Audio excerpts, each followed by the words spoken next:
So your choice again, it's either past, present and future, or the situation, the advice and the outcome. You choose which way you're going to read this. They're your cards. You will know what it means to you.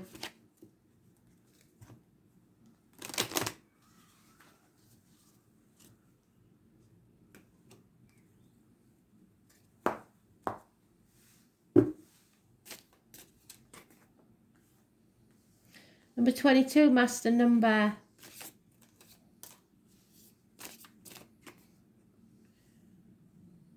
Number 55. Oh, they're all doubles. And number 40. The bottom of the deck, the external energy is the number 4.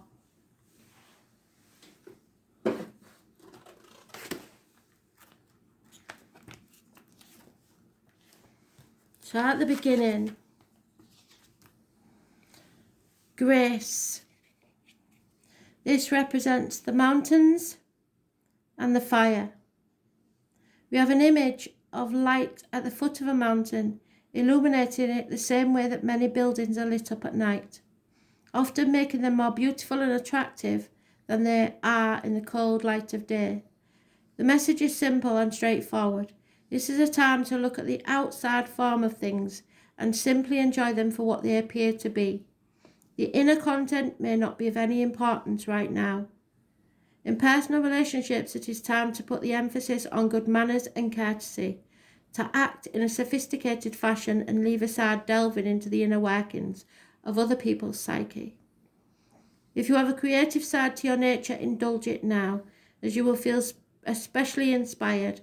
By contemplating the outer beauty of form, it is possible to see an order in life and see an inner beauty. So try and keep the peace, or you have been.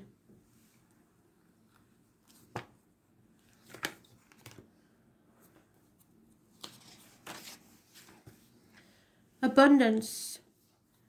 The thunder above and the fire below. The image contained in this hexagram is one of intense brilliance, but a brilliance that cannot last too long. This is a time when the sun is directly overhead, and it is when the sun is at its highest point, so midday may be important. On the longest day of the year, 21st of June, I believe, that the seeds of decay are sown. From this point on, the days can only get shorter, darker and colder. There is a warning here against any excess that will leave you drained and too weak to deal with future developments. The inherent message of Feng is to make hay while the sun shines and to enjoy your good fortune while it lasts. But it is foolish simply to enjoy the moment without making provision for the inevitable decline to follow.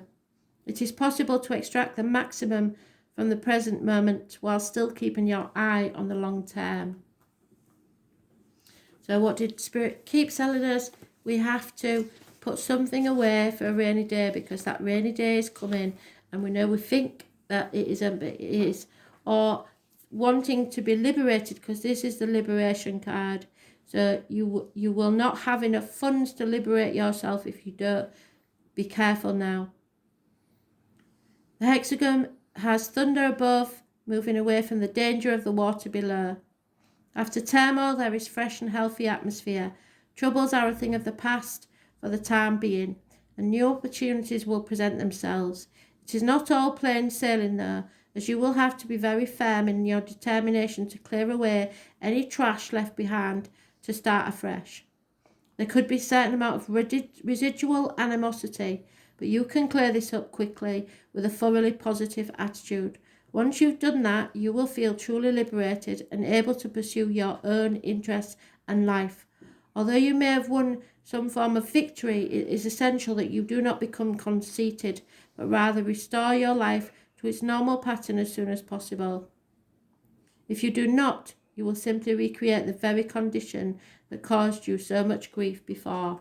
So it's all right keeping the peace for now, but don't think that you can go back to how it was, because it will only get worse if it does. The external energy, number 4. Youthful Folly. So when we are young and inexperienced, we tend to rush into in foolishly without thinking of the consequences for no other reason than we are immature and not well versed in the ways of the world. We may find ourselves on the brink of a catastrophe, but this hexagon is far from being without hope. The situation you've now reached is one that you have not come across before, and you are unsure of how to proceed.